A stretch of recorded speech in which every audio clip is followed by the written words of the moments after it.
For showtime. For that, we send it over. Jim Jackson and Gus Johnson. All right, Stoner, thank you very much. We're all ready to go. As Ernie Banks would say, great day for two.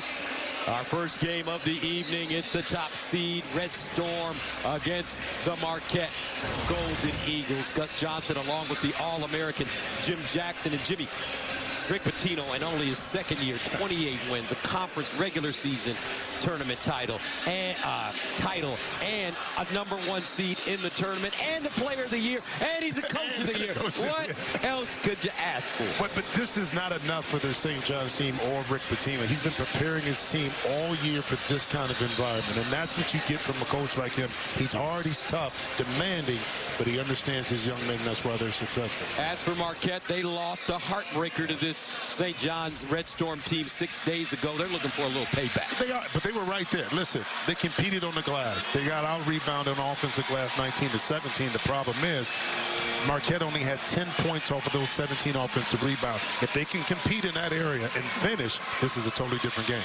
All right, so we're ready for Marquette and St. John's. Starting lineup sponsored by Jeep. There's only one for the Golden Eagles and the Red Storm. Jimmy Jackson jumps out at it. Well, bingo. I mean, we know he can stretch the court, but I think he has to have some kind of presence as a rim protector, but also convert on those second shot opportunities. And for St. John's, Kadari Richmond, big, strong, athletic, can get to the basket. He gets downhill, puts a lot of pressure on this Marquette defense. And that brings us to our Geico player to watch, Sweet Lou. R.J. Lewis, the Big East most outstanding player. True belief in yourself. 23 games last year, he played 10, he started. This year's was totally different. The Big East player of the year. He was probably their best player in practice last year. He brought it to the court this year. Unbelievable, extremely happy and excited for that young man. Now, let's join the third member of our team, roaming the sidelines today, Christina Pink. Well, Gus, it's a rematch a whole 6 days in the making. The last time these two teams met, it was a crushing loss for Marquette on the last second in overtime just last weekend. And Shaka Smart said that was a tough pill to swallow. He said that was a devastator locker room when I talked to him. He said, we don't like losing. We don't like losing at home, and we do not like losing on senior night. And I'm not the best at flushing things immediately after a loss. The players knew the bracket coming in, and they knew there was a good shot that they'd see this Johnny's team again. All right, so Shaka Smart feels that his guys are prepared if they can do the little things today. They could come out victorious against the mighty Red Storm of St. John's. Marquette and St. John's met twice during the regular season, and both games came down to the wire. Johnny's prevailed in both, winning 70-64 in this building in early February. In the rematch in Milwaukee 6 days ago, Zuby Ejiofor hit the buzzer beater to give St. John's an 86-84 overtime win. Kadari Richmond recorded the Red Storm's first triple-double since 1989. Ron Artest did it in that contest. 10 points, 12 rebounds, 11 assists. In game one, Kadari, 18 points, 11 rebounds, 8 assists. Zuby Ejiofor, Ben Gold in the circle. Pat Driscoll, Mike Roberts, Brent Hampton are your officials. The winner of this game advances to the Big East Tournament Championship. Marquette, St. John's, and here we go from the world's most famous arena. Controlled by the Golden Eagles. Joplin, number 23 for Marquette. They need a big game offensively from him tonight, according to Shaka Smart. Here he is, puts it on the deck, gets to the hole, wrapped it around, up top.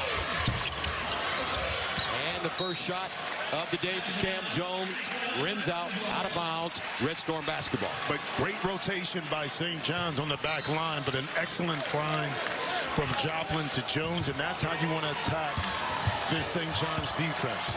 St. John's beat Butler 78-57 in yesterday's quarterfinal. R.J. Lewis scored 20. Kadari Richmond flirted with another triple-double, and the Red Storm used an early 15-0 run to breeze into the conference tournament semifinals. Started off a little sluggish. I thought Butler did a good job early with their zone offense kind of stymieing St. John's, but they kind of found their way. Defense impacted the entire game. Cam Jones mishandled. Chase Ross the other way, lost it, picked up by the Red Storm. Wilshire, Richmond, R.J. Lewis puts it on the deck. He's great in the mid-range, has it stripped. Ross, he's got gold, lob, ball knocked away by Scott. Loose, picked up, F and in for Joplin. And Marquette's on the board. And Wilshire did a great job. Wilshire did a great job of getting back, but Joplin, not assuming that the basket was going to be made, hung around, got the offensive rebound, and ultimately converted.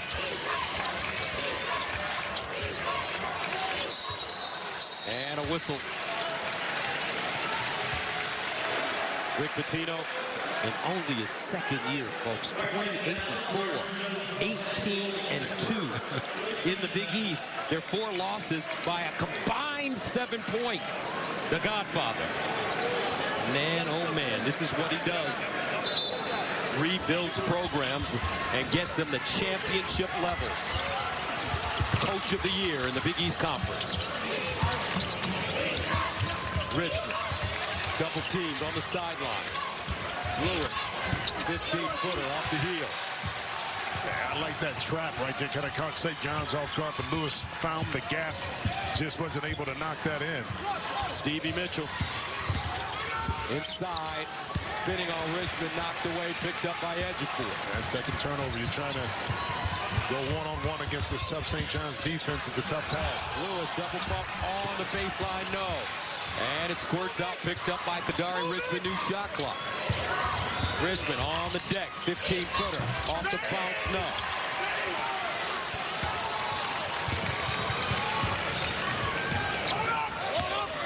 Marquette beat Xavier 89-87 in yesterday's second quarter final matchup.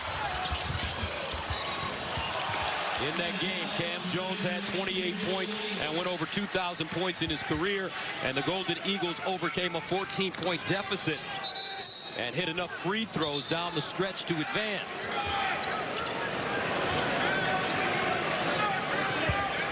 You talked about the job that Rick Pitino has done, Coach Pitino, but think about this, guys. He had to retool the entire roster, basically. Cam Jones. And was still able to win a regular season title. You know, competing for maybe a #2 slot in the NCAA tournament. Beautiful move there by Ejiofor. Great footwork inside for Ejiofor, who Coach Pitino said to us before the game continues to improve. Yeah, offensively more confident. Somewhat an improvement. I mean, Cam Jones, bro. Talk about confidence. Cam Jones, after that 28-point basketball game yesterday, comes out stroking it. 8-2, Marquette, baseline, Wilshire, count it. Uh-oh. Both these teams coming out. Knocking down shots early. Jones again. In the paint, on the spin, off the glass, count it. Creative. And a steal. Mitchell to Jones. He'll fire. Oh, nice hesitation. Gets to the hole. Double punt.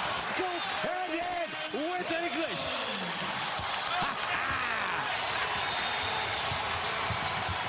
12-5. What a pace to start. Scott for 3. Air ball. Gold picks it up. Jones. He's hot. Cross court. Mitchell drives to the hole and foul. Both these teams roaring out of the gate. 12-5 Marquette. Jones has 10 of Marquette's 12 points already. And Cam Jones, creative, tricky, soft touch, all of the above. The ultimate score as Marquette up 7 early.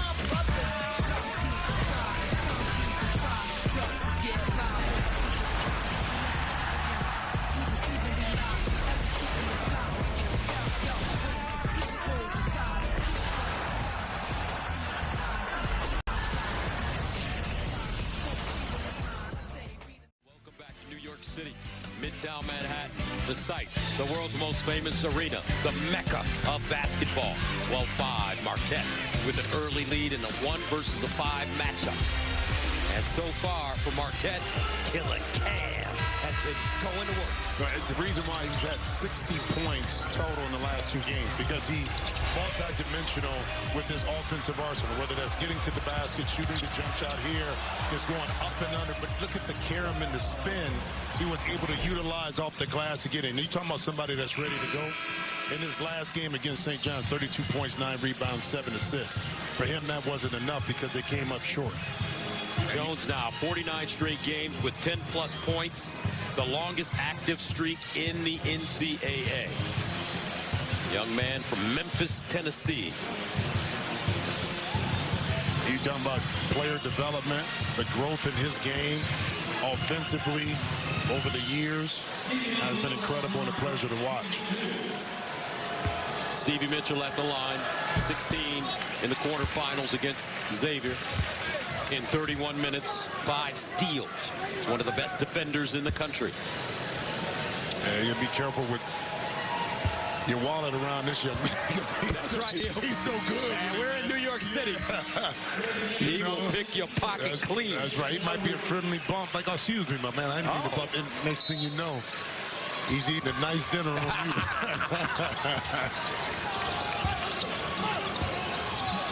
Richmond will creep into the front court with Ejiofor, Aaron Scott, Wilshire, and R.J. Lewis. Wilshire, best shooter on the team, driving. They want him to stay aggressive. 6 to shoot. Richmond inside. Nice jump stop and easy layup. And here's the thing. You know that Richmond prefers to get the ball to the basket. But trying to stop that big body once he gets by you is virtually impossible. Jones has got the hot hand. 10 points already. Down the lane. Ejiofor on a switch. Tries to shake him. Ejiofor right in his hip pocket. Joplin, a 3, high archer. R.J. Lewis the other way. The lob inside, Ejiofor knocked out of bounds. Let's see. And last touch by the Golden Eagles. Well, you go back to that last play with Kadari Richmond right here. Size up your opponent. A little jab step down the lane. That's when you got to commit if you're Marquette. Force the ball to be passed out to the three-point line. One thing you need to do is protect the paint. Wilshire back to Richmond. Oh, the inbounder. Who's the most dangerous? 14-9 now. In the corner, Chase Ross, lefty, and knocks down a triple. Chase Ross, 16 in the quarterfinals against Xavier. He's from Dallas, Texas. Now Lewis, 14-footer, contested. Loose ball, Jones. They push it ahead to Joplin. Jones, straight away. Bam. Uh-oh, Killer Cam on fire. He's got 13 on 5 of 6 shooting. Hard to beat a team 3 times. It really is. Trust me, I know by heart, and it still hurts. Joplin on the steal. And foul. Well, part of what Marquette is able to do is flow into their offense. Now that means that St. John's defense is not going to be set. And then that last play to Cam, Jones got this three-point look, flow right into it. You dribble, a little help, you go under the screen, and Cam makes you pay. That's another way when you have a tough-minded, physical defensive team, attack them early, keep them moving, find your gaps, and then take advantage of it when you have those shots. David Joplin from Milwaukee, local product. Big East 6th Man of the Year in the 2022-23. Playing some of his best basketball this March, averaging 19 points, shooting 59%, and 6.5 rebounds as well. Size, 6'8", experience, can defend multiple positions. But in this particular game, too, Joplin being aggressive, looking to score, is going to attract the defenders. And now you can make either a play for yourself, Gus, or that's when you set up your teammates for some open shots.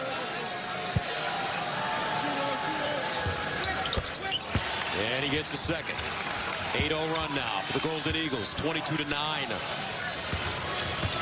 Davon Smith is checked in. He's got the ball right now. He's been playing with the tender shoulder. A little rusty, but they say he's okay. Ejiofor looking for Lewis inside. Richmond spinning. Lost it. And this will go to Marquette. Guys, you got to keep in mind, this Marquette team is a heck of a defensive team as well, okay? So let's not get lost in that. This team defends, converges, gets deflections, gets steals, and we see that defensive impact early on St. John's with them now, their 4th turnover. Richmond picks up the foul, his first third-team foul against the Red Storm as Jones comes up. They're putting R.J. Lewis on Cam Jones.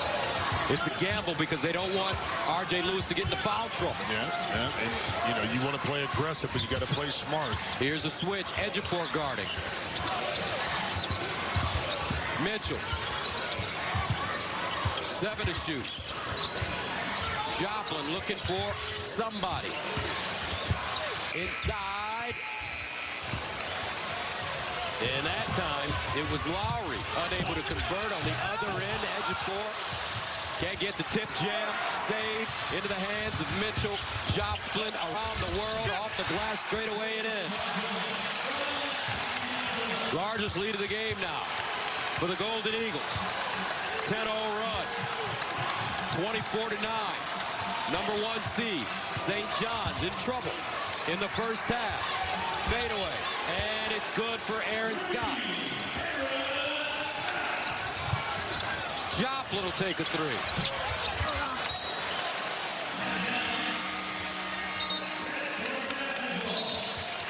Stevie Mitchell, something is going on. He got hit. He's billowing over a little bit, like he got hit in the chest and the ribs. And he's okay, but he may get a little, he stays in the game. But excellent job by Marquette of getting back, loading up defensively. Stevie Mitchell, semi-finalist for the Naismith Defensive Player of the Year award. Here's Lewis, Player of the Year in the Big East from Miami, Florida. Drives, gets there, draws the foul. Sweet Lou.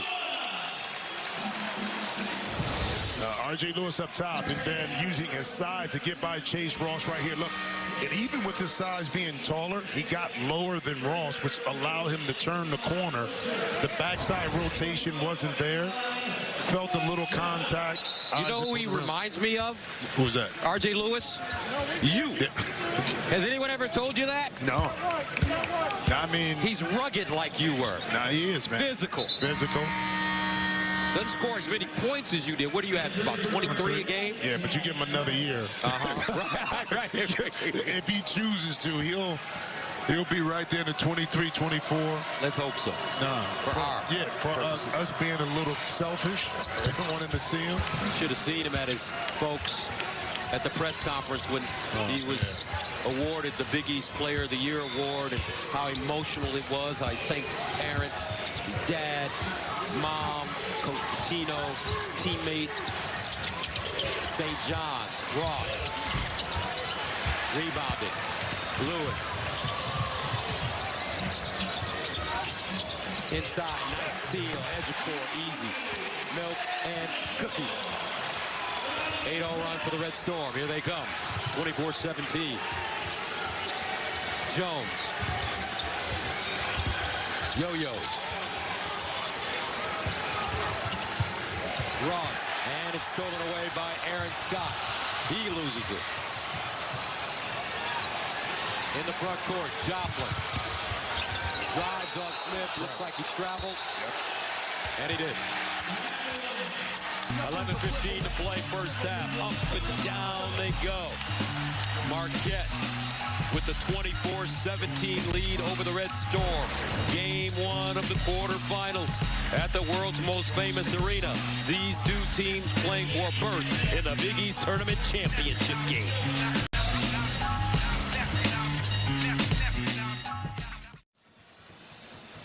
to 17, Marquette on top of St. John's here at Madison Square Garden.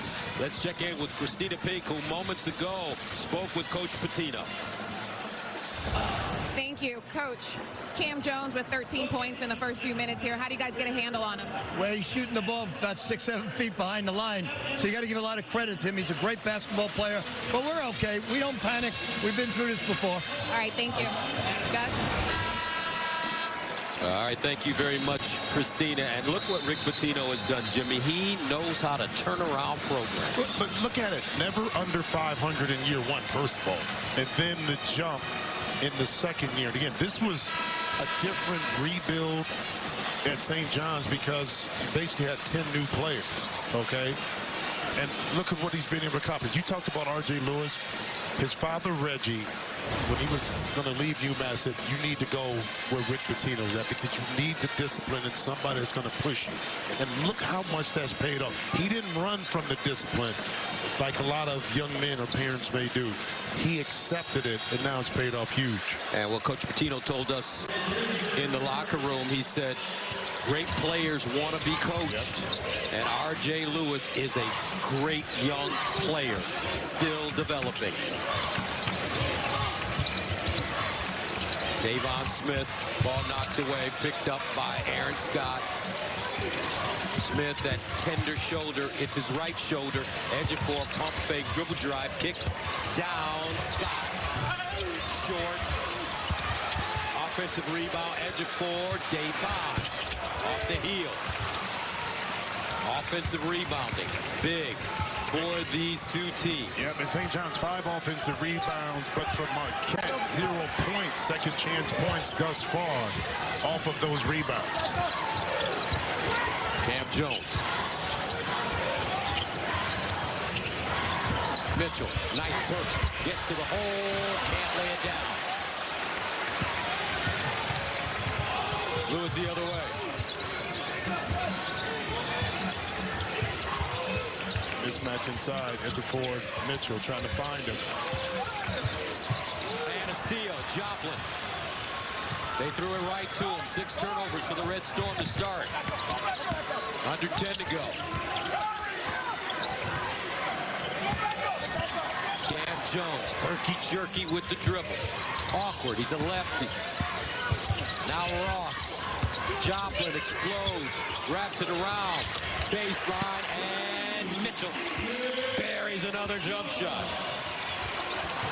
A 3, 27-17. Beautiful, patient offense that time by Marquette. Tie up, arrow favoring the Red Storm. Guys, watch this offensive set. This is what I love right here. You drive, attract, make the team go into rotation, then drive again. Chase Ross, drive. Attract the help. Joplin, drive, attract the help. Now find the open teammate. Teammates set those feet. And that's NBA basketball nowadays, isn't it? Drive, kick, and shoot the 3. That's what it is. Baseline, Scott, in and out. Gold, right place at the right time. Marquette, 5 of 10 from the 3-point line. They're on fire. Jones, tight ropes the baseline. Joplin gets to the cup. They swing it. And a whistle and foul. Simeon Wilshire called for a second.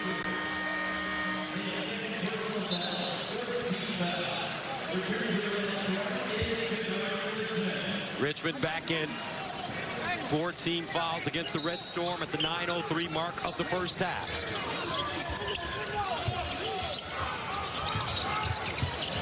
Jones in the corner. Ross, a little strong and out of bounds. They'll give it to the Red Storm.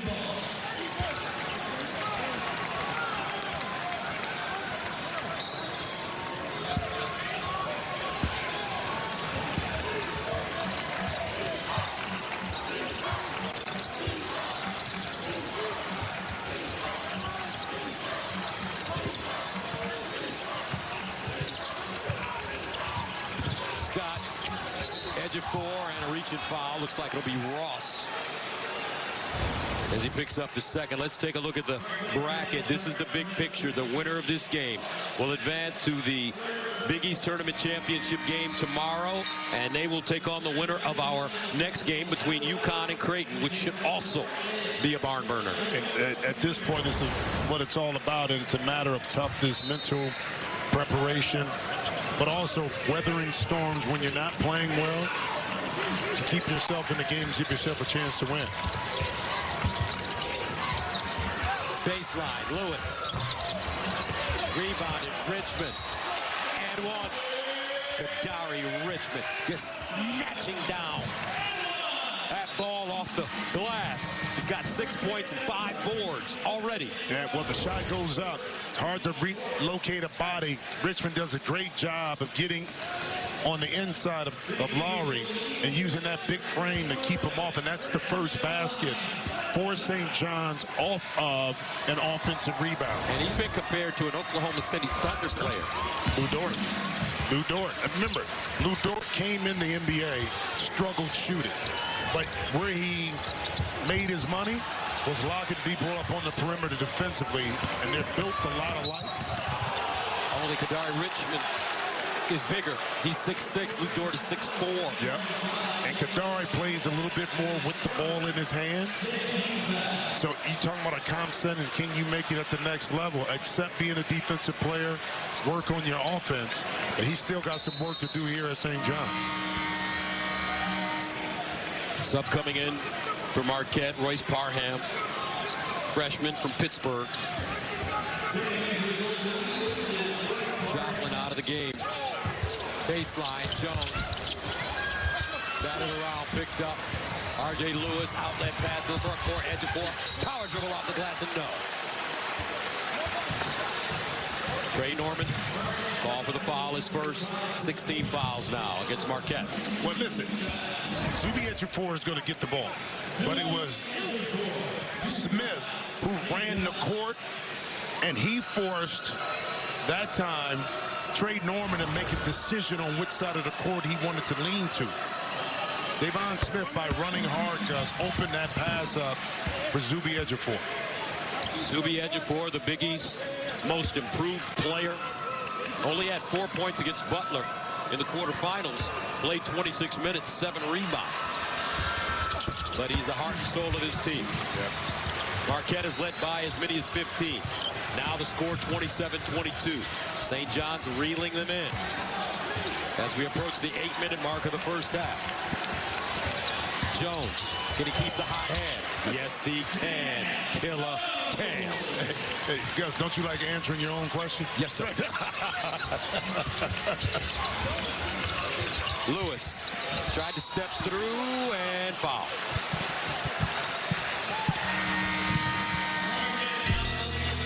.7:53 to play in the first half. The quarterfinals, excuse me, the semifinals here at Madison Square Garden. Back after this. Marquette up 29-22. Under 8 to play here in the first half. And moments ago, our Christina Pink caught up with Marquette head coach Shaka Smart.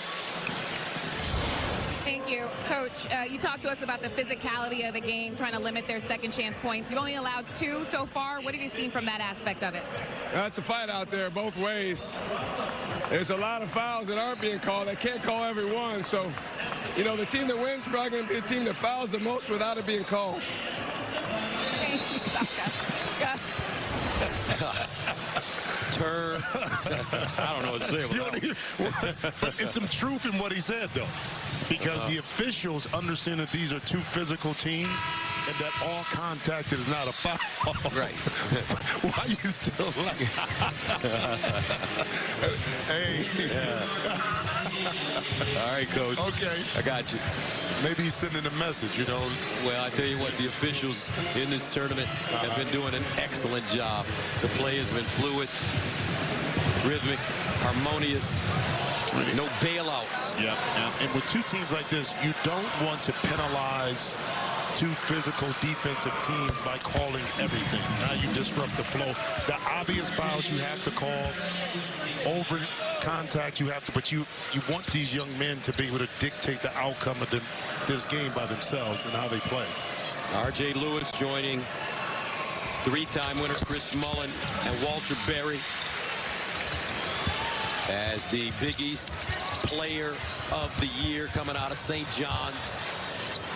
And I think Walter Berry is going to be here. That was my Superman I kind of looked up to in college basketball when I was young, watching the Big East during that time period.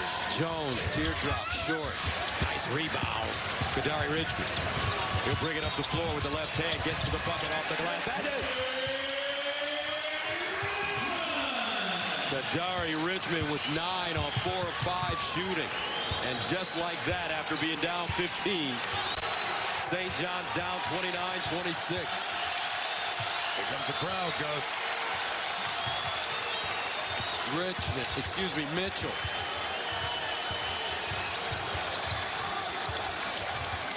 Eight to shoot for Joplin. 5 to shoot. Jones will take a desperation heave. And there's a foul that time on Lowry, I think it is. Or Norman. You have Trey Norman underneath. I think that's his second. Yeah, I think so. One of the challenges, too, when you get late in the shot clock, gets to St. John's team, who now is in the bonus, Marquette doesn't have the same tools in the toolbox as St. John's, meaning players that can just go get it one-on-one. And that's an advantage late in the shot clock that St. John's has. Shot creation, more so than Marquette. Listen to this crowd. Rick Pitino has brought him back to Madison Square Garden. It brought us back too, guys. That's right. We got a chance to come back and call a lot more games here. Ejiofor missing the front end of the 1-and-1. 3-point game. Joplin turns it over. Richmond, Convoy, baseline, nice look. Swing low. That's how you run the fast break. Well, Joplin off balance. When your head and shoulders are leaning forward, your body's going to follow. He threw it away. Watch how quick the push is. Drop it, attract, make a play. Big East Player of the Year does the rest. Sadiko Ibenayo with a beautiful pass. Trey Norman picked up his third. And R.J. Lewis goes to the line, looking to level this game. Lewis. And he misses a free throw. 29-28. Jones. Red Storm on a 19-5 run.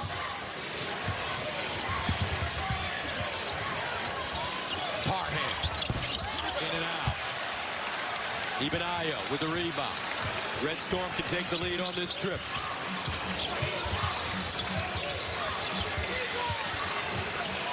This fan base ready to erupt. Davon Smith, hesitation and a foul. Looks like Royce Parham will pick up the foul, his first. And that move by Smith was much needed. The reason why he had been playing, and Rick Pitino said it, that he was more concerned about the contact with his shoulder than playing. That time he took contact, turned the corner, and picked up the foul.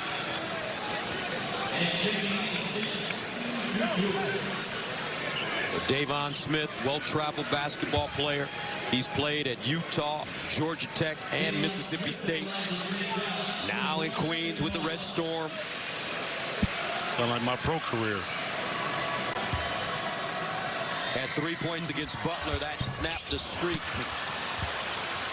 of 4 straight games in double figures. He said he had to get his wind back from being out with that shoulder injury. Parham driving.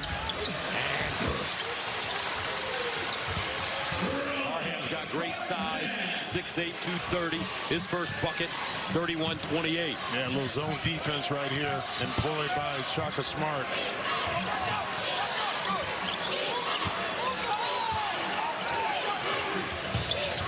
Lewis facing up on Parham. Takes him in the hole. Fade away, 11-footer off the front rim.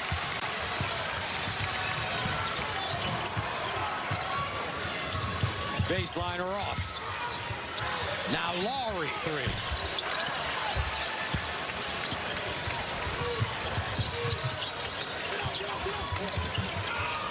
Davon Smith.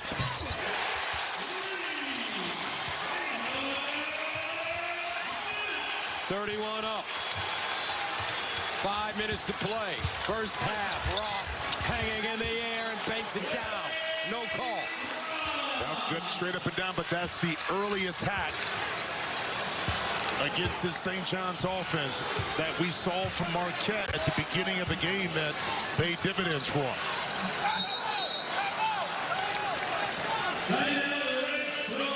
And Rick Pitino calls a timeout. 4:43 to play, first half. Boy, what a game we've got so far. The Godfather. His team down 33-31. All right, trainees, let's say Glenn is a customer. I'm a customer in this scenario. What do we do? Protect what's important to him. And how do we do this? We help with car, home, Both. RV coverage. Great, apply coverages. Because you never know what life is going to surprise you with at 90 miles per hour. Did Coach say 90? Push him out there. You've got this, Glenn. Am I going to feel this? I felt that. Is he okay? For savings and service, get more with Geico. Oh, he's moving. A little transition defense in your secondary offense. Davon Smith is going to end up with the shot, but it's because Iwuchukwu was able to occupy the space. Head up by Kadari Richmond by reading, assessing, and then making the right play. Smith not even thinking about it, lets it fly, converts in transition.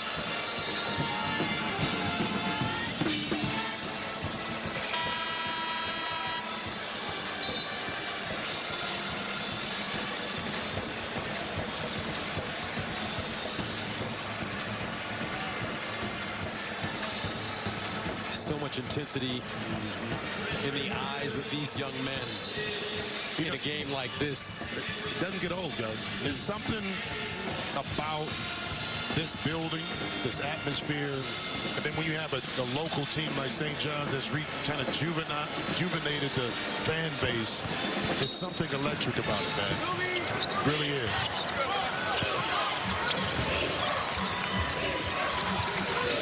Richmond. Backdoor Smith. Oh, point blank range, and he missed the chippy.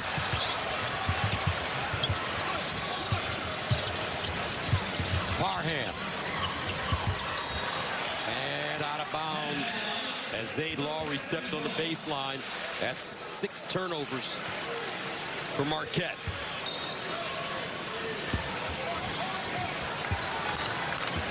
Smith. Scott. Richmond. Ejiofor. Lewis for the Red Storm. This is zone, very important that you block out. Davon Smith short. That one flat. Yeah, good look.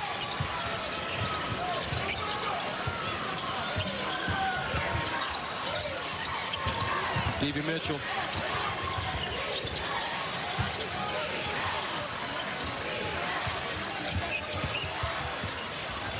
Lowry sets his feet. Out of bounds. St. John's defense starting to tighten up. 3:47 to play in the first half. Marquette up by a deuce. Welcome back to the Garden. Marquette's largest lead was 15 early. Johnnies have since trimmed it down to 2. Rob Stone with you coming up on the Jeep halftime report. Texas, they have fought off having their bubble burst the last couple of days. Could they do it again today? The top seed in the SEC, Auburn, took care of their business, and Sparty rolled on into the Big Ten semis. Highlights from around the nation coming up at the break, guys. And thank you very much, Stoner. We've got great action here. 33-31, our score. In the semifinals, Kadari Richmond has just been excellent this season. Just I'm just playing his role. I mean, he's found a home here at St. John's. Comfortable in what he does. Not trying to do too much. Leading the team. He scores when he has to. Defends, rebounds, provides leadership. And then once he does this, he puts so much stress on opposing interior defenses. I want to ask Rob this, though, when he comes back later on. What's that? At the top of their show, I mean, at the top before they sent it to us, he introduced Casey Jacobson as the legend at Stanford, and he just said to his other partner on there, who? Donnie Marshall. He's like, oh, Donnie Marshall from UConn. That was it. They didn't give him no love. Who? Rob Stone. Yeah, Donnie Marshall. Does he work for us or does he work for NBC? You wouldn't know because Rob didn't pay him no attention whatsoever. My goodness. That guy's got more jobs. He got more jobs than me. I know. That's a lot of jobs. King of the side hustles. Davon Smith-Lewis. RJ trying to find some space inside Ejiofor. Richmond, 2 to shoot. He's got to hurry, and he will not get it off in time. Shot clock violation. That's what the zone paid dividends because it wasn't an easy entry pass into Ejiofor. Even though he had the advantage over a smaller Marquette player, the zone condensed, especially when you don't shoot it well from the outside. You squeeze it a little bit more, make those interior passes kind of impossible to get to. Chase Ross back in for the Golden Eagles. Here's Jones. Cooling off a bit since that hot early start. Cam Jones. Ross shows it, pivot, jump hook, Ejiofor contesting, and St. John's takes it away. Ball knocked away by Ross. Davon Smith trying to handle it, squirts out. Richmond. Splits the D, down the lane, on the hop. Contested, but Ejiofor there for the tip in. Yeah, Parham that time, if you're going to jump out, you got to squeeze that hedge. If not, like you saw the split, that opened it up for the missed shot and put back offensive rebound. Tied at 33. After being down by 15, St. John's starting to tighten up that defense. They will take you into Chateau D'If, folks, where they'll remind you once a year where you are. Ejiofor, nice spin in the corner. R.J. Lewis, no. Joplin with a two-handed rebound. And out of bounds, Marquette. 8 turnovers. The split too far. The gap is there. Joplin has to help R.J. Lewis on the backside, but there's Ejiofor. Intelligent player, go right to the front of the rim. Anticipate the ball is coming off. Time it up. Right there. Offensive rebound number 6. Second chance point number 5 for St. John. Man, this first half is flying by. Not a lot of fouls, you know, and it's kind of a flow. It's not disjointed.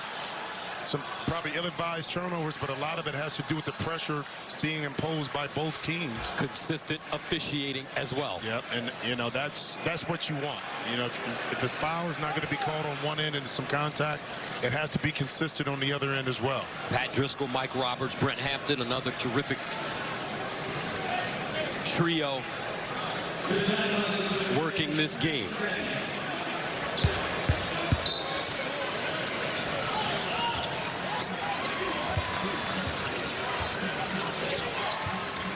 Leotopoulos, the Greek player in the game for St. John's. Scott in and out, rebounded by Parham. 1:48 to go, first half, 33-33. Joplin trying to create, and he traveled. Number 9. I tell you, Ben, both teams put so much pressure on you defensively that you end up making those little mistakes like that. Now, fortunately for Marquette, it's a dead ball turnover. That doesn't allow St. John's to get out and run, but it's a lost possession and opportunity for the Golden Eagles to get a shot up. 4 turnovers in their last 5 possessions for Marquette. Richmond shows it, leads, tried to bounce it, does. Ejiofor, great hands, and he banks it down. And the after being down by 15, have their first lead of the game. 35-33. Jones has got to keep it going offensively. Jump hook. No. Tapped up and in. And this time it's Zane Lowry. 35 up. Top of the arc. Zuby.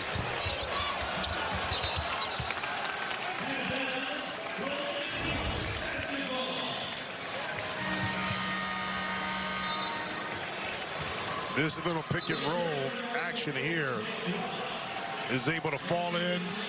He gets inside of Stevie Mitchell, and beautiful play and pass.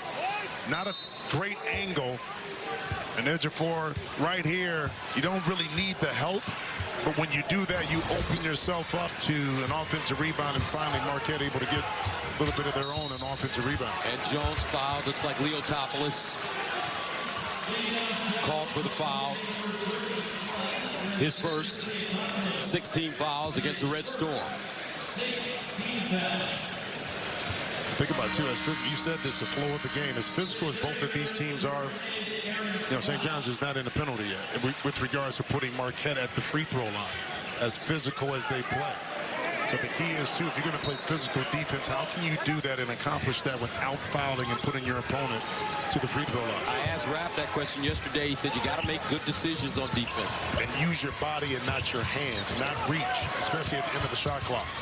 Jones to Mitchell. 8 to shoot. Stevie pulls it back. Bumped by Lewis and foul. And just when I say use your body, Lewis used his lower body to get in front of Mitchell. He got up over the top of the screen, got back in front. But Mitchell did the right thing. He went, watch this. So Lewis gets there, he pulls his jersey, and then Mitchell immediately attacks right back. That's just a heads-up play that time. Remember, R.J. Lewis has been plagued by a groin injury to slow him down second half of the season. Stevie Mitchell.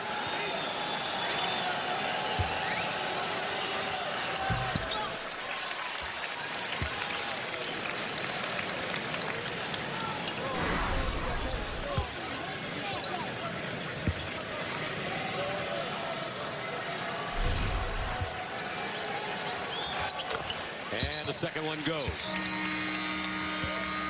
37-35 now. Mitchell with 7.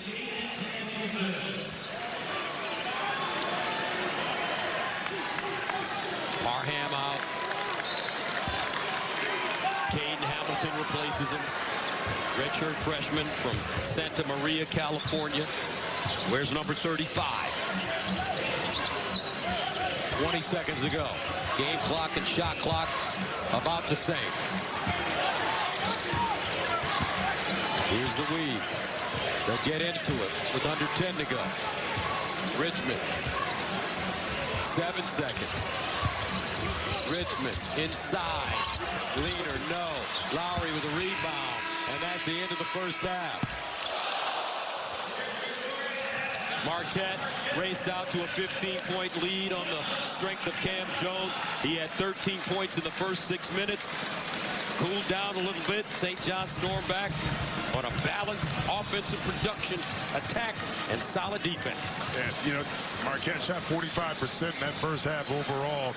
6 of 6 from the free throw line. Now, they did convert those turnovers by St. John's, 7 of them to 9 points. So favorable first half defensively for Marquette. Let's go to Christina Pink. Thank you, Gus. Coach, the offense kind of cooled down a little bit as the half went on. What do you need to see in your group from the second half? Well, they're switching most of our actions. We've got to get to multiple actions. We got to put some pressure on the rim with some slips. And then ultimately taking care of the ball and driving with great aggressiveness. At the end of the half, we finally drove with great force, drew 2 fouls, got to the foul line. All right, thank you, Coach. Gus? All right, Christina, that's the end of the first half with the score. Marquette 37, St. John's 35. We'll send you to Rob Stone and the boys for the Jeep halftime report right after this. You're watching the Big East Tournament on Fox.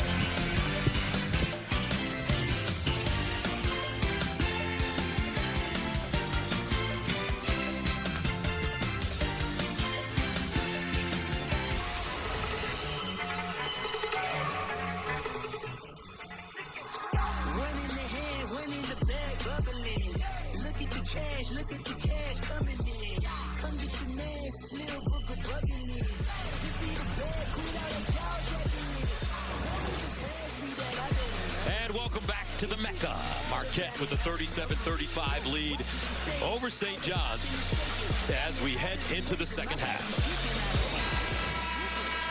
Gus Johnson along with Jimmy Jackson. Marquette raced out to that 15-point lead. St. John's got their defense together, tightened up, and now we got a 2-point game heading into the second half. Well, you saw a team in Marquette that was a lot looser, a lot less pressure to come in and kind of perform with St. John's being at home. So I think they're a little bit tight, and they finally found their way back into the game. But Marquette did a really good job of responding, being able to take a 2-point lead in the halftime. But I'll tell you what, I'm going back to St. John's defense. To be to be able to guard in space and not attract help. He's done this several times in the first half, the game within the game. Watch on Cam Jones. This is hard for guards to keep Cam Jones in front, but Zuby Ejiofor does a great job. And what you also see in this video, Gus, is the trust by his teammates that he has him under control and not overhelp. Okay? You don't bail out the offense by overhelping and giving up an offensive shot. So we'll see more of that in the second half. And this is the first half stats sponsored by Jeep. There's only one. Yeah, you can see the shooting percentages by both teams, but here's the thing. The 7 turnovers for 9 points. They're +5 right here in that category, which I think is huge. Going into the second half, both teams have to do a better job of those ill-advised, unforced turnovers in the second half. All right, let's go to Christina. Well, no panic in this St. John's team, as Rick Pitino told me earlier. He liked the way his defense settled in, said they were able to limit and run the Marquette Golden Eagles off of the three-point line. He said, we had missed some good shots, but he said, this is a game that's going to come down to fight. He said, this is typical Marquette St. John's basketball, going to come down to the final possessions and who can hit shots under pressure.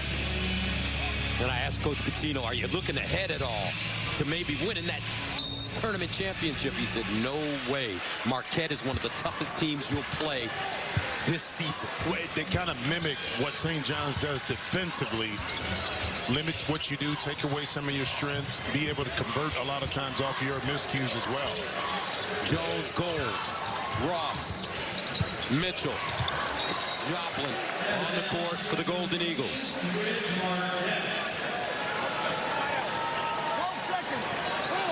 Marquette started the season 8-0 for the first time since the 2011-12 season and stood at 18-3, 9-1 in the Big East on February 1st. But the Golden Eagles limped home from there, finishing the regular season 4-6 and losing twice to St. John's and UConn along the way. 3 to shoot. Killicam. That's a tough shot. He makes it look a little bit easier. Got to a spot, had to float it up over the top. But you notice something in those losses Marquette had at the end against 2 more bigger physical teams that took advantage of their size against Marquette. Cam Jones with 17 points on 7 of 13 shooting. This time, Wilshire tries to drive hard, lost it on the way.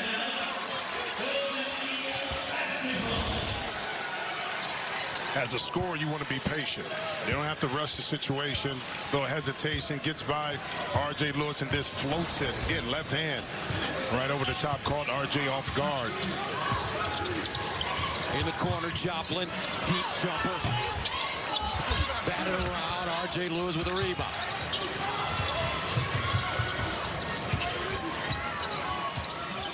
Lewis puts his head down, lost it, gets it back on the dive, squirts out an Ejiofor. Johnny on the spot. Excuse the pun. Hey, sometimes it's better be lucky than good. And Ejiofor, right place, right time. Ejiofor with team high 12. Ross. And he's fouled. So that'll send Chase Ross to the line. And folks, I ran into Chase Ross in the Marquette locker room before the game. I told him, when I come back,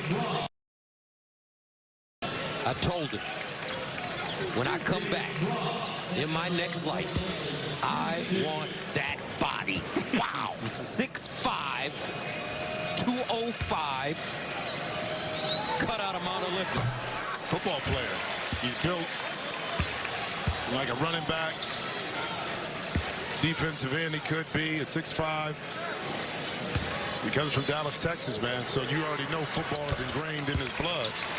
Hope he's not a Cowboy fan. Oh, man, don't say that. You know he probably is. Come on, man. If he's smart, he ain't. 40-37. Scott, a three.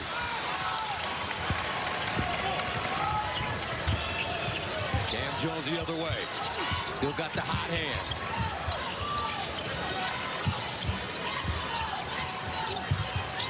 Ross. And that's what you see, Jimmy. Drive, kick, shoot the three. Yeah, but you want to make it. Greg Popovich was good with this. The ball comes to you 0.5 seconds. Make a decision. Do you have the shot or do you have the drive? If not, get off of it. Okay? Make a decision. When you do that, you keep the opposing defense at bay. Joplin spinning inside. Muscle, no. Gets his own rebound. Again, no. Here comes R.J. Lewis the other way. High stepping into the front court. Pull up mid-range, 11-footer, no. Inside rebound, stick back, guess who? Zuby Ejiofor, offensive rebound. Yeah, but Gus, you got to do a better job of cutting off the dribble. Cam Jones, and he'll get the bounce. Jones able to respond and push it right back down the teeth of the defense. Gets to that left hand across the lane.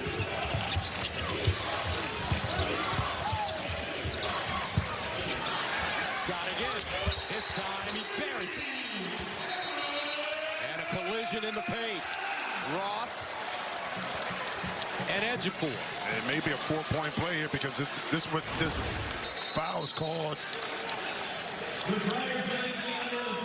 Zuby first, offensive rebound, doing what he does best. And here, after the shot goes up, underneath the basket, Chase Ross, Ejiofor, down low. And I don't know if they're looking at a hook and hold here because they immediately called it. You got to get a chance to look at the replay. The three-point shot is good. And watch right in here. This is where it's at. Oh, it's the elbow above the in the chin. The elbow in the chin. The call on the floor is a common foul on Marquette number 2. The previous play is under review. The three-point goal is good. Chase Ross picks up his third. Let's see. That elbow did get a little high, would you say? Yeah.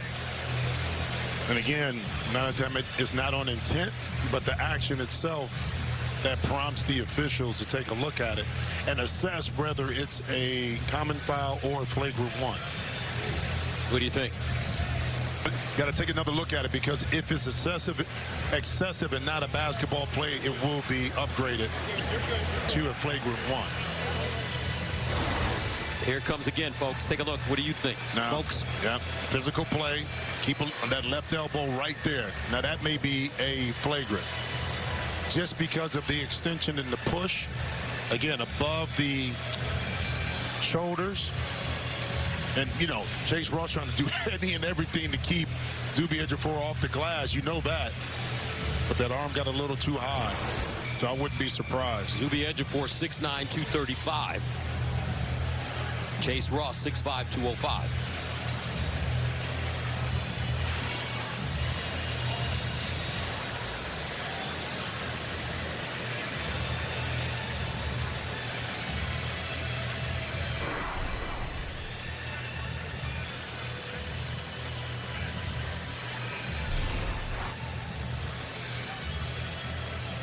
Every play in a game like this, every point so important. It is, too. It really is, because it's going to be one of these games where you're going to slug it out. Tempo is going to speed up, then it slows down. So you don't want to have those empty possessions where you just turn the ball over or you take a bad shot, knowing that in a game like this, it's going to come down to a possession or two at the end of the game.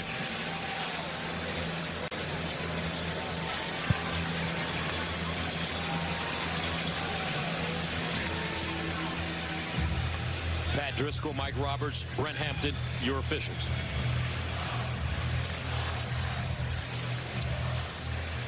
The excellent officiating crew kind of seeing a little bit of everything.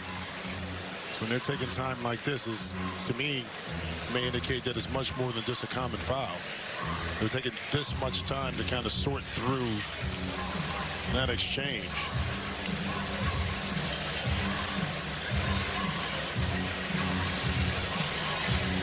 So let's see. Looks like Okafor's going to get 2 shots and the ball in the end line. it's going to be a flagrant 1. The call on the floor, Marquette number 2 has been upgraded to a flagrant foul. St. John's will get 2 shots and the ball in the end line. So there you have it. Chase Ross called for that flagrant 1. 2 shots in the ball. Yeah, I mean, back in the day, it wouldn't have been a foul. It would have been play on, just a regular foul. But since it's been instituted that anything above the shoulder is looked upon more. And I like that rule, you know. I do. You don't want to get hurt. And again, it's not on intent. It can be unintentional, but the play happens. And that's a big play because this is a potential 4-point play.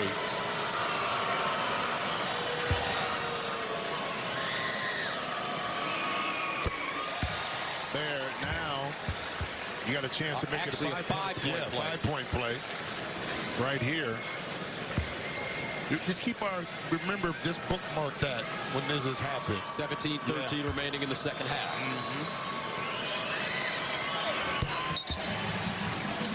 So now St. John's not only gets the free throws, but the ball. Zuby, 16 and 6. Yep, you go from down 3 to up 2. And you got the ball back right now with another opportunity to put the ball through the nets. Kadari Richmond shakes his man. Stevie Mitchell, Euro step inside, no. Joplin comes down with the rebound.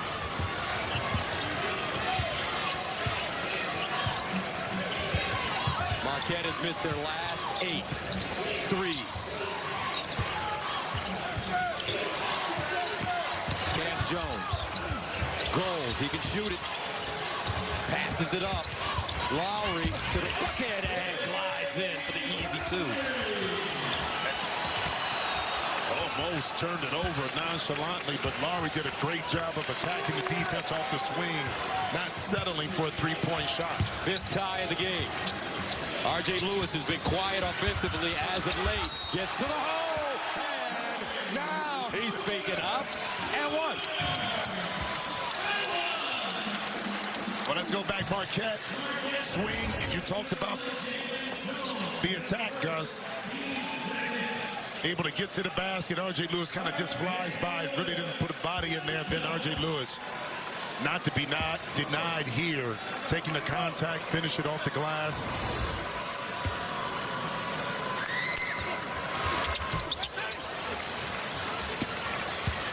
(46-44).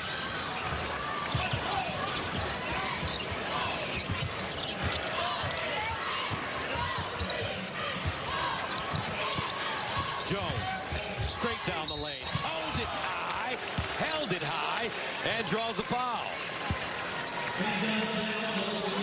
Aaron Scott, his 3rd. I tell you one thing. Make that his 2nd. Second foul. One thing that Cam Jones does a lot of, which is tough to defend, he catches the ball on the move. And that's important because now he's about a half a step in front of his defender. He can keep him on the side. If he's able to turn the corner, now his shot creativity then plays in his favor. Free throw shooting has been a small issue for Marquette this season. 73% free throw shooting team. But in some big games, they've struggled at times from the line. Well, it was in that game when they lost by 2 in overtime. They were 12 for 22 from the free throw line. They're 8 of 10 tonight. Lewis. Baseline. Ball reversal.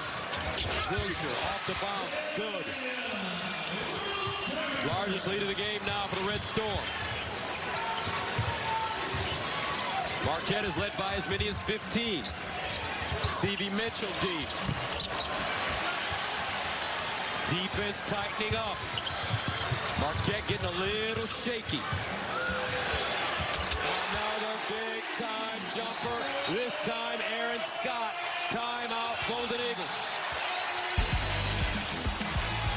The St. John's defense, folks. Welcome to Chateau Deep. Now the dribble penetration. Why settle for a three when I can get all two of these on the pull-up? And sometimes your Achilles heel, something that bothers you that you're not good at, sometimes turns into a nice little present. 12-3 run for the Red Storm. Back to the Garden after this.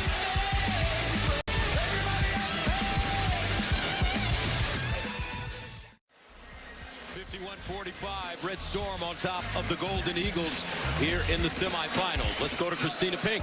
Well, from one Big East Player of the Year to another, R.J. Lewis won the award this week. And when he made this tough bucket while getting fouled, the last St. John's player to do it was in the house and had a front row seat. That would be Walter Berry. And when he hit that shot, he fist pumped, got up on his feet to cheer on Lewis. And when Lewis was named the Player of the Year this week, he said, "Thank you to Walter Berry. He was holding on to the award for 40 years, and he was nice enough to give it to me."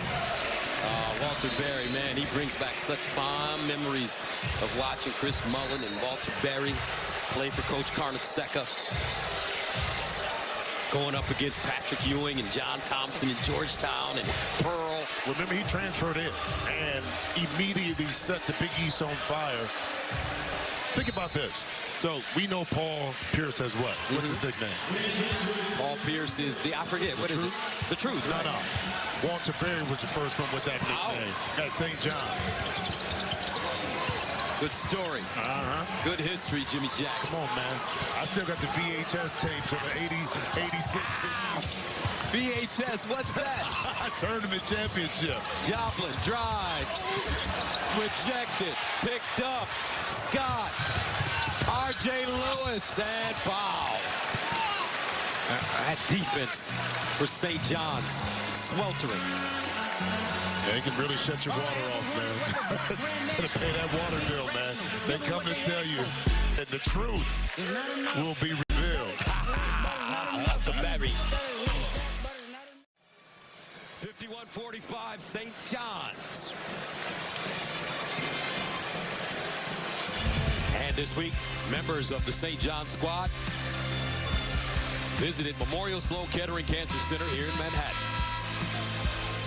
And researchers at MSK Kids are working hard to find better and less toxic treatment options to give children and their families hope every day. Scan the QR code below to learn more and donate. Your thoughts on what's transpired thus far in this game? Well, we talked about the superstars of the game, but when you win big games, sometimes other players tend to step up and forward. You know, at St. John's, it's been Aaron Scott kind of hitting some shots from behind the line and kind of providing some more offensive punch, so to speak. There's always those other players that kind of catapult you over the top, but defensively, St. John's is really dialed in right now, and you see that in the last few possessions by Marquette. R.J. Lewis, 9 points tonight, averages 18. He was also honored as a third-team All-American by the Sporting News and a finalist for the Julius Erving Small Forward of the Year Award. Had surgery during the offseason on his shin splints, both legs. 14-3 run since that flagrant foul that took place at the 7:13 mark.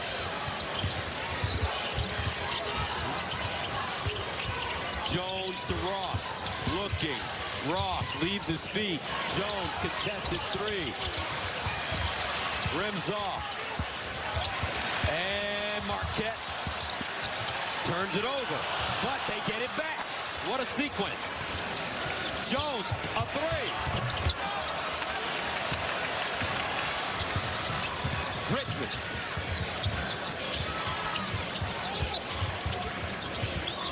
Aaron Scott, edge of four calling for it, drives baseline, and foul. Tell you what, right now this game looks like it's taking place at the cage. Right? Like this, St. John's took Marquette's best punch and said, okay, I feel it now. Okay, I got it. I judged the temperature and the speed and the power. Now I'm going to respond. And the worst thing in the world, I would imagine, is for you to give somebody your best punch and for that person to just look at you and I shake it off. And that's Holy Toledo. Well, that's why Coach Pitino said we've been in this position before. It's a reason why in their losses they haven't ever got blown out, because they've always responded. Again, there's a lot of time left in this game, and we know Marquette has a lot of fight in it. But this is a different animal you're dealing with this St. John's team. You know, they just wear on you and wear on you, and they're a lot like I said before, the 22-23 Houston Cougars team that just relentless with pressure all game long.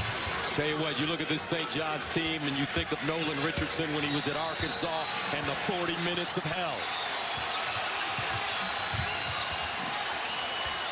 Up top. Off the mark for Parham. Marquette gets the offensive rebound and a new shot clock.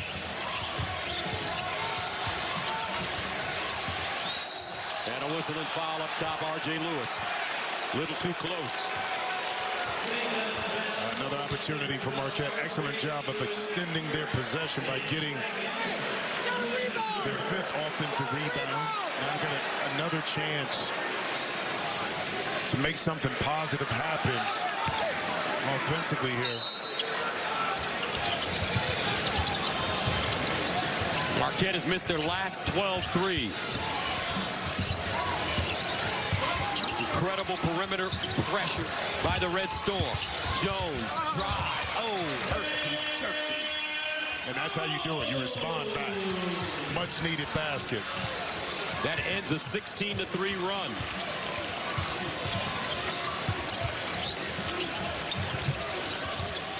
Aaron Scott. Richmond now in the post. Baseline spin and a foul. Not the greatest of spacing that time. Ejiofor was right there, but Kadari Richmond was patient. The baseline was open, and he was able to spin to create some space in that shot. But more importantly, at the 13:03 mark, Chase Ross has now picked up his fourth foul. So he'll have to most likely check out of the game. Shaka looks down his bench, and he'll bring in Stevie Mitchell as Richmond misses the first free throw. Richmond is only a 57% free throw shooter. And that comes into play, especially at the end of the game scenario. If it's tight, he gets to the line because you want the ball in his hands, but he has to feel confident enough to be able to get to the line and convert. But he has a weird hitch to his shot, Gus, in his release, the little funky, which doesn't allow him to be consistent from the outside, especially from long range, but even from the free throw line.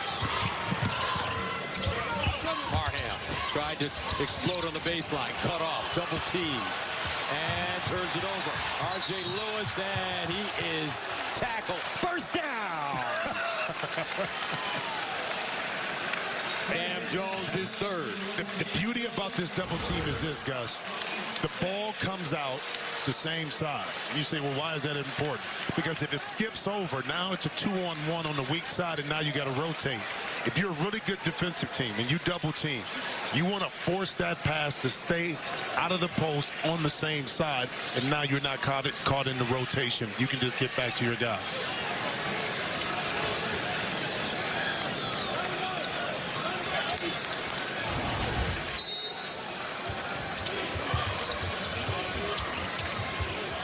Inside Ejiofor, great catch and bucket. 10-point lead now for the Red Storm. Danger zone for Marquette.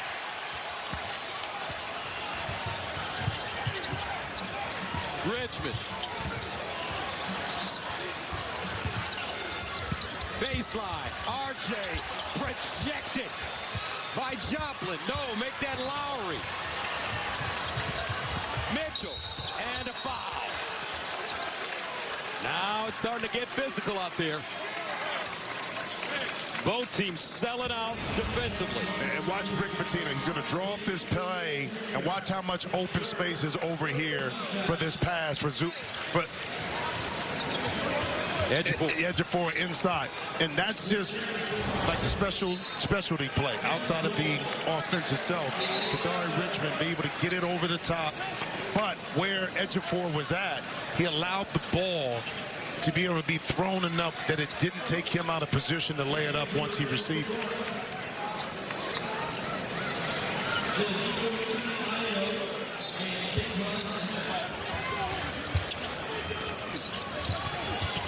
Joplin took his eyes off of it, right out of bounds.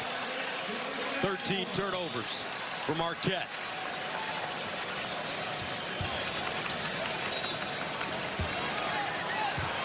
On the season, Golden Eagles average only 9. And we've got 12 minutes to go.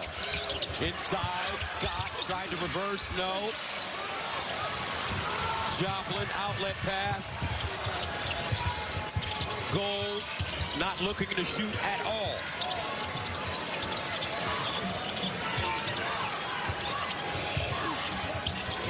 Owens, almost stolen. Joplin, finally. Got it. And I like Joplin that time because he saw the defender coming out on him, but he was calm, gathered himself, let it go. A big-time three. Joplin with 9.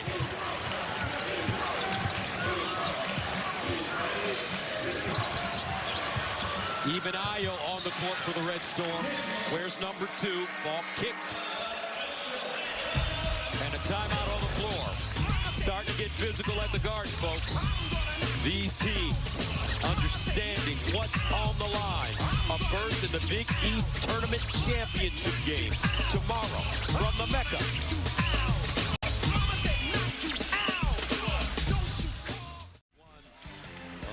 The city so nice they had to name it twice. Empire State Building, New York, New York. 7-point game, a 1 versus a 5.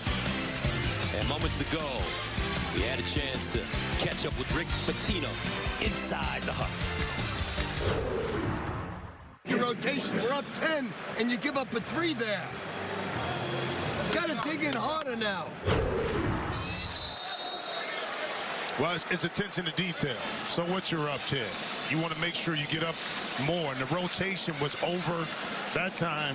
Smith over-rotated, gave up the 3. Keep in mind, it feels like it's a dominating performance by St. John's, but Marquette is only down 2 or 3 possessions. You see what I'm saying?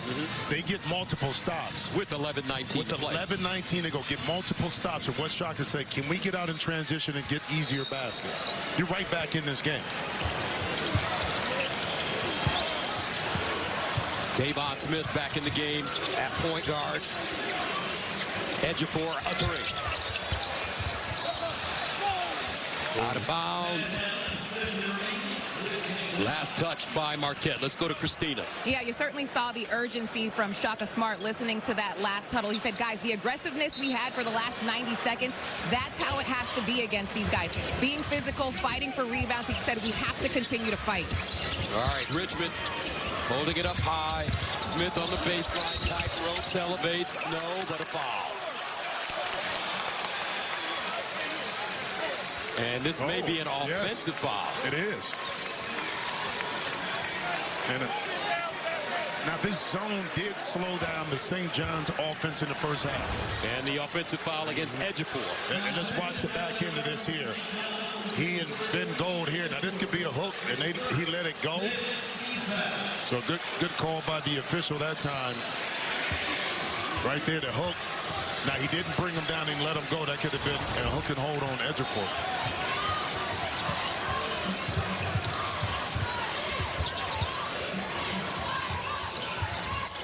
Cam Jones drives, stops, leans, and hits. Wow.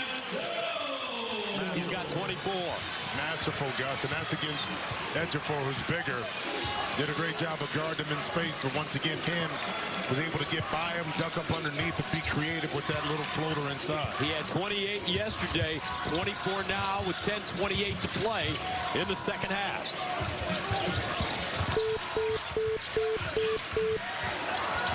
shoot. Davon Smith. Whoa, he got there.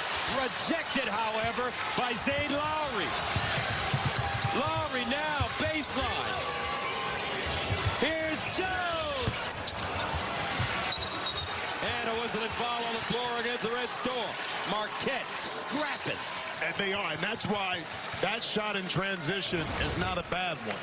You got a quick three-point shot after this phenomenal block.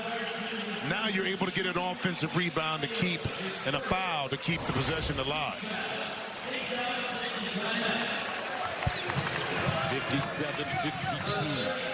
An eternity remaining. And the bracket here at the 2025 Big East Men's Basketball Tournament.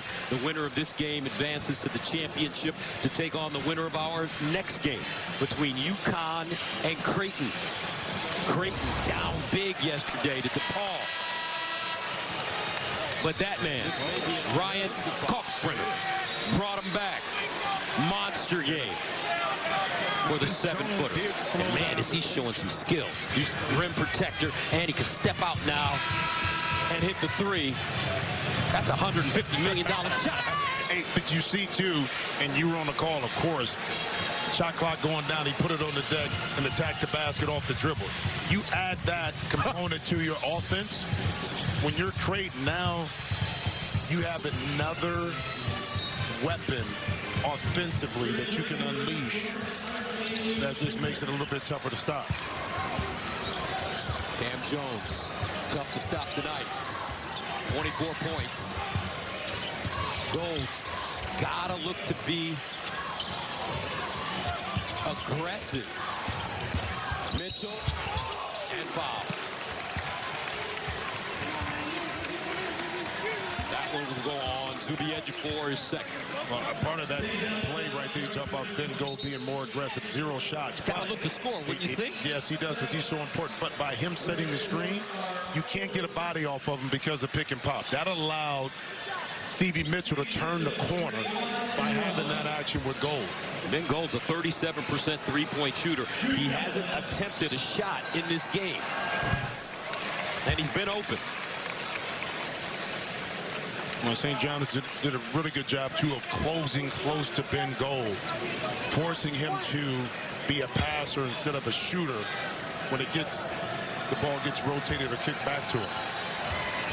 Mitchell misses the second. 57-53. Richmond, Ejiofor, Davon, R.J. Lewis, and Aaron Scott. Richmond. Baseline, Lewis in attack mode. Spinning. Nice look to Ejiofor and an easy flush.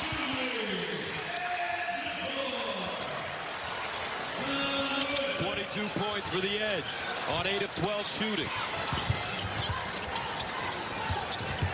Lowry off the bench tonight has been excellent, especially on the defensive end.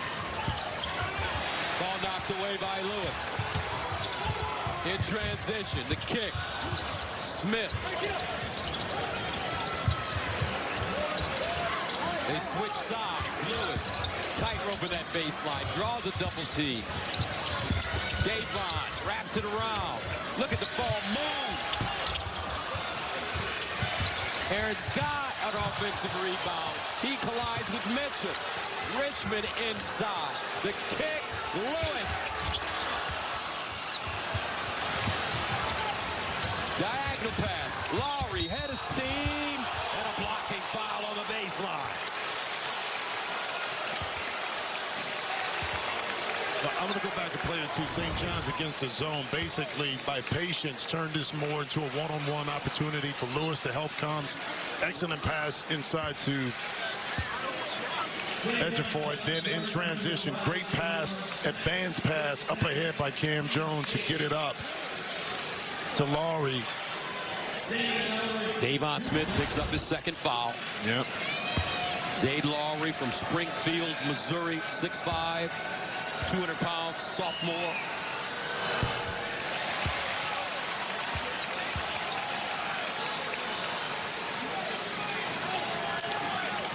Lowry, a top 100 recruit out of high school. And one of those guys that you're going to watch his progression through his time here at Marquette and how he's grown as a player and developed. Bouncy, 6'5", can defend multiple positions, put it on the deck. Golden Eagles clawing their way back into this game. Remember, in the first half, they led by as many as 15. They've trailed by as many as 10.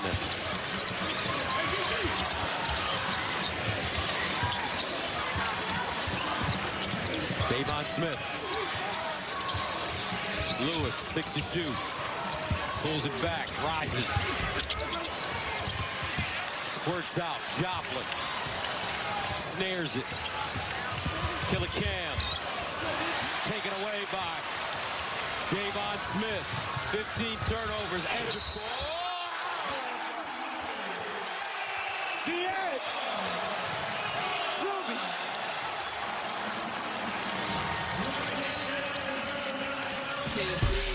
(61-54). And it all starts with the Red Storm's defense.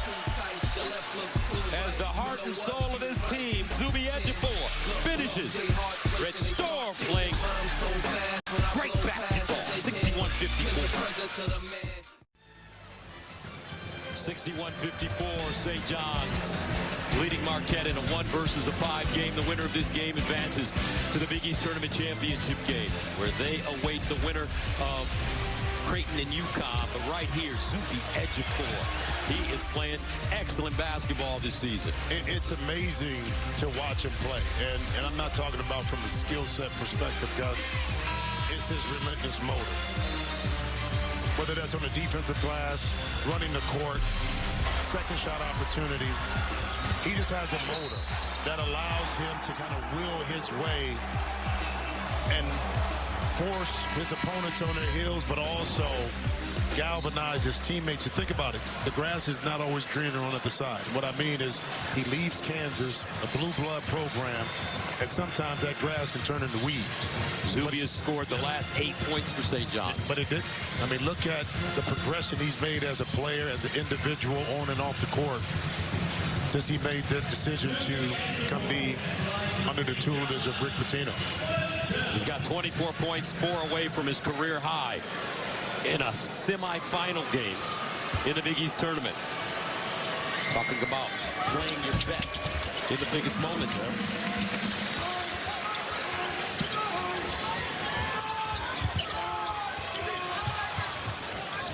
And Richmond with the steal. In the corner, Lewis. Ejiofor again, pump fake, and another foul.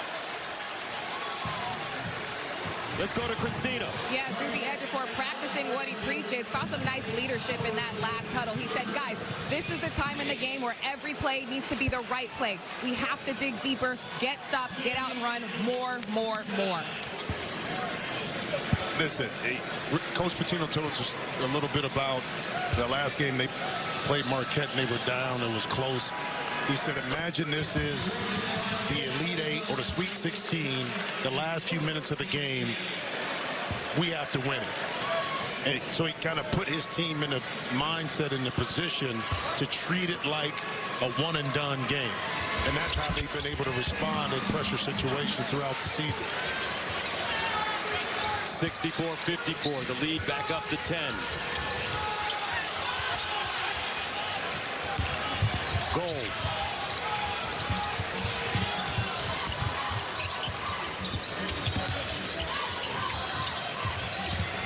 Lowry. And a foul.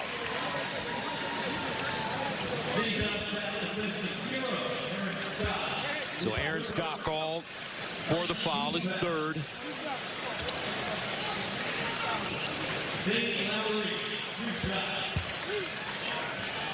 Nine team fouls against the Red Storm. Lowry shooting 2. Free throw. Free throws, man. Goes back to that second game. Listen, the 10-point lead is not safe. I have a feeling that Marquette is still going to squeeze this a little bit more, make it tough on St. John's. But, like Coach said, you got to make your free throws. They're now 10 of 16 from the free throw line, down by 10. Yeah, Shaka Smart said that's called free throws for a reason.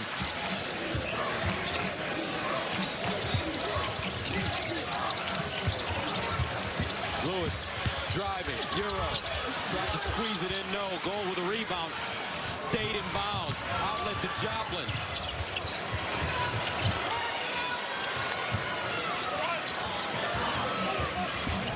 Cam Jones, Lowry, inside, turnaround Jay, count it. Nice. Nice. Telling you, Marquette, you're going to have to, and they know they're St. John's, you're going to have to beat this Marquette team. They're not going to give you anything. 64-56, St. John's. And excuse us, folks, our Fox box is out right now. Now it's back. As you see the score. Aaron Scott, I don't know if he got it jammed up his thumb, and it's on his shooting hand as well. So not a good sign right now. So Wilshire will come back in. Yeah.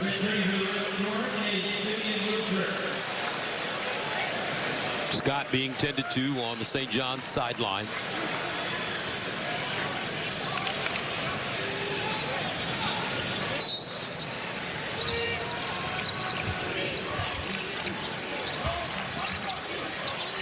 Back door, Lewis.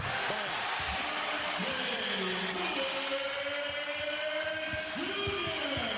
66-56. Jones a step back jump shot. And Kadari Richmond goes up high. Out of bounds. Last touch by Marquette.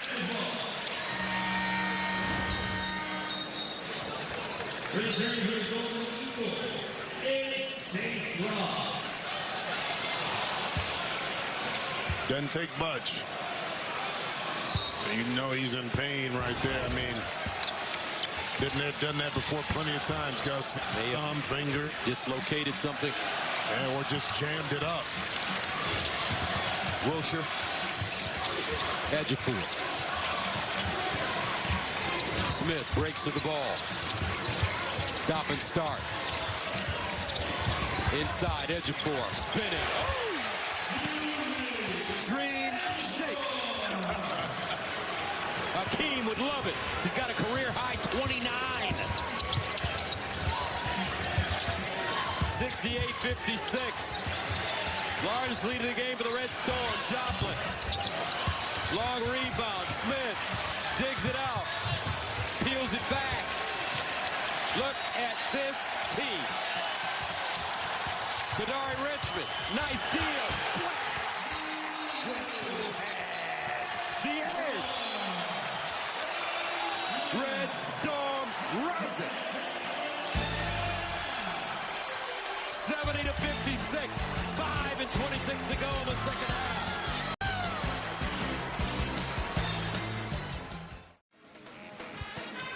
I mean, welcome back. The crowd right now is electric for a reason. The St. John's team, if you're a fan, they just make you root for them, how hard they play. Man, they play hard. And see, the end result was this slam and the layup, but it's how do you get there? The relentless pursuit defensively. If you're the opposing team, you have to be strong with the ball, sure with your passes. If not, this St. John's team will make you play. You're talking about a blue-collar type of team that just works. Sometimes it's not pretty, but it's effective. Zuby Ejiofor with 15 points in the last 8 minutes and 21 this half, folks.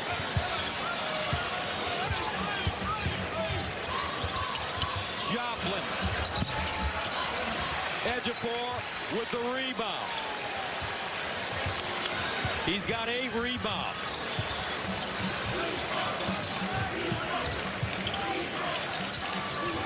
(70-56). Wilshire.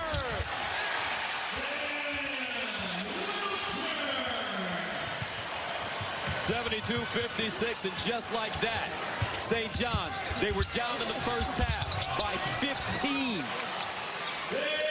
As Ross lays that one in. But what an amazing turnaround. And it's all because of their defense. It really is. And just the pressure they put on you, not just defensively, offense, you off the dribble. R.J. Lewis. Rebounded by Smith. Knocked away as Chase Ross couldn't keep it in bounds. Now the drive, turning the corner, Wiltshire right there. And it's hard to rotate over because you don't want to take a body off Zuby Ejiofor. So you're hesitant about helping, and not hesitant was Aaron Scott getting that thing taped up to come back in the game.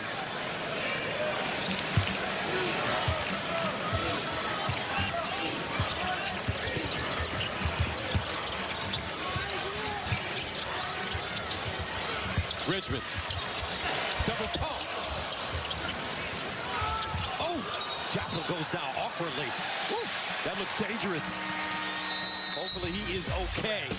And he is. But St. John's imposing their will.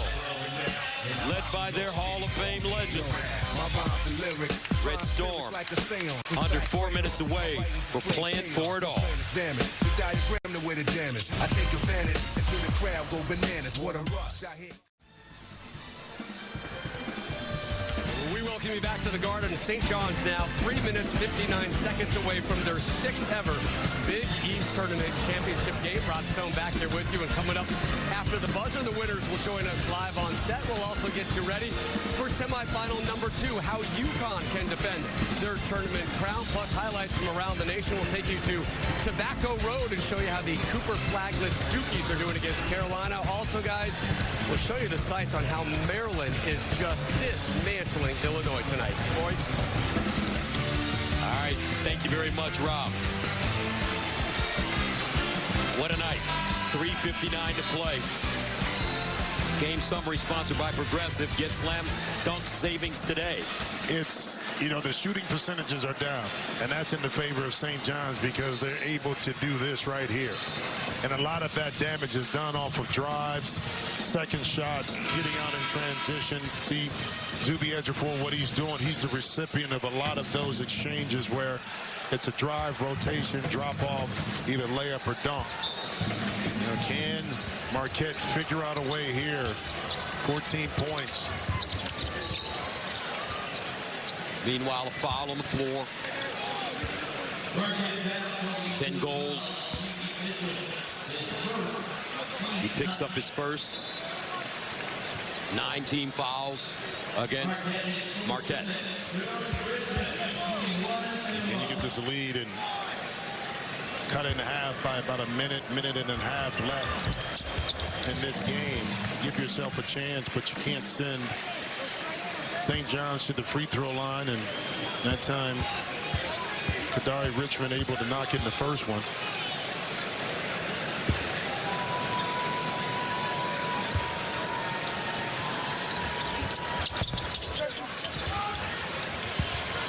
Cam Jones the other way. Marquette got to figure something out. Mitchell with the drive. Short. Ejiofor. Rebound number 9. Missed opportunity right there, guys. Think about how many empty possessions Marquette has had. Back door, easy, breezy, lemon, squeezing. But see, good teams make you pay. You miss and lay up at the rim, they make you pay for it on the defensive end.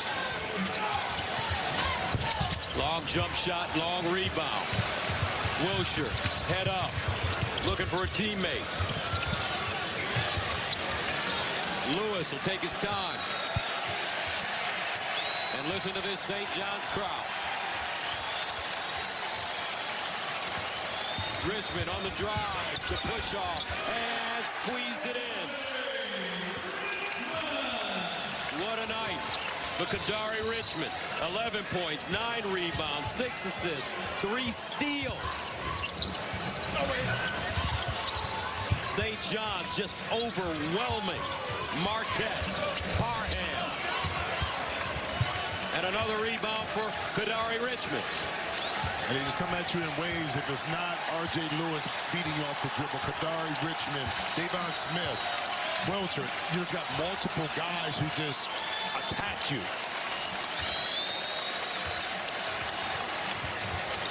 Lewis.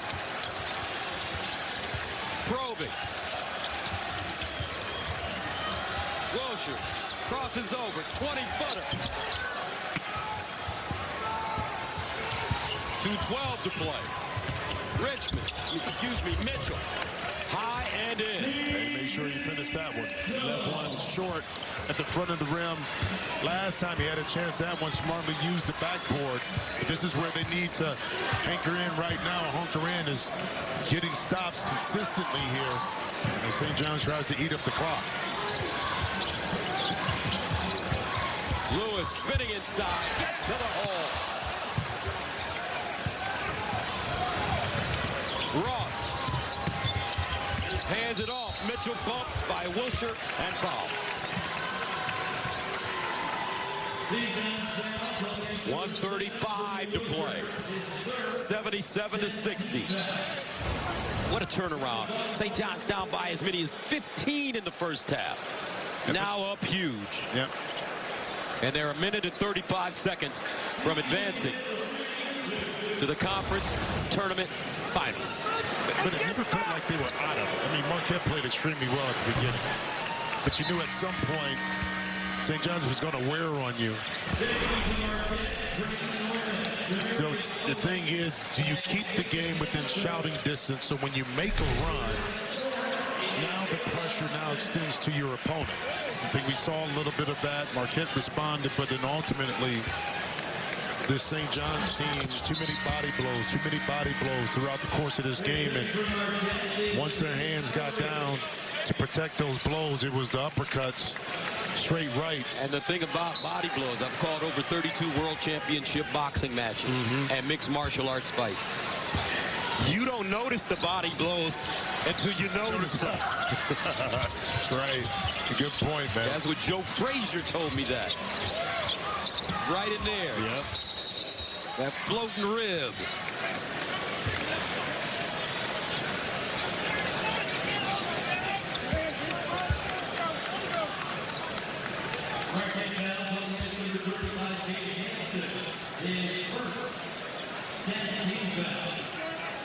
And that foul called on Caden Hamilton. Zuby Ejiofor back at the line. Coach Pitino has to be pleased.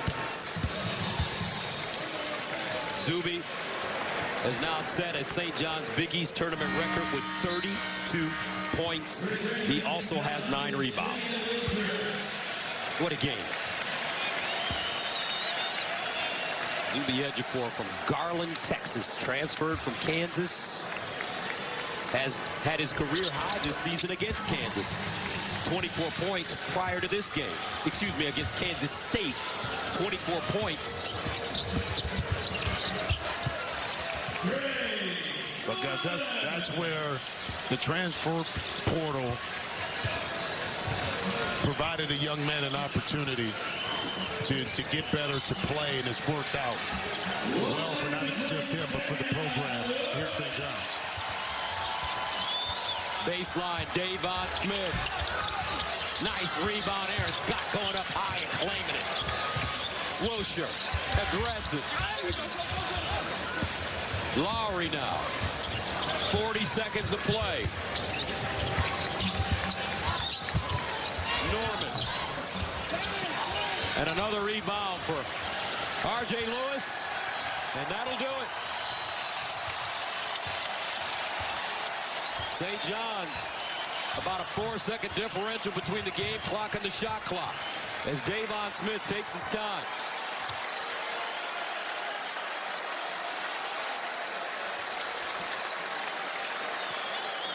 Ejiofor, he's been the star tonight. Tried to wrap it around. Out of bounds with 1 to shoot, 5.6 to go. Cam Jones and the Golden Eagles raced out to an early 15-point lead, folks, but they couldn't weather the ensuing storm from St. John's as the Johnnies and Zuby physically just wore them down. Zuby Ejiofor posts a career high. And St. John's just a wonderful performance.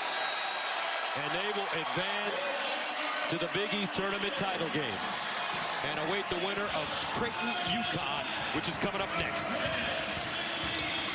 Rick Pitino in his second year gets a Red Storm into the final.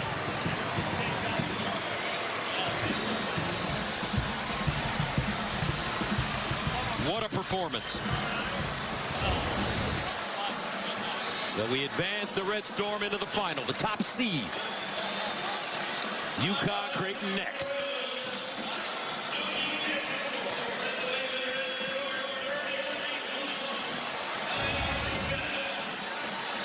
Jimmy Jackson, your thoughts?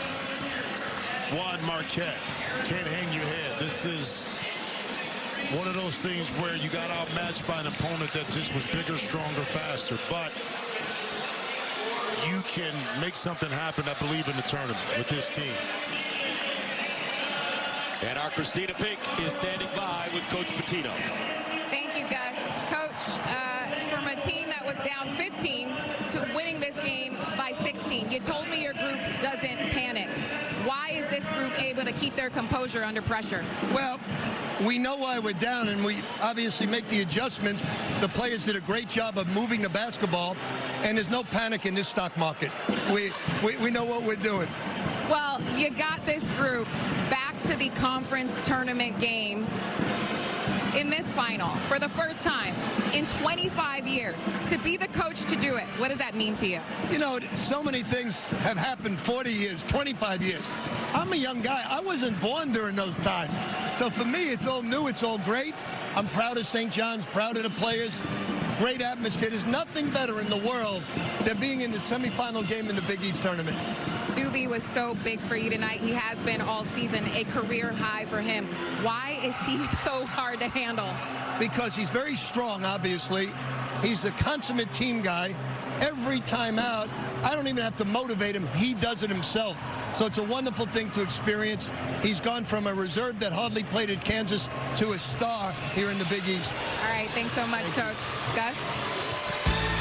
No panic in the stock market here, folks.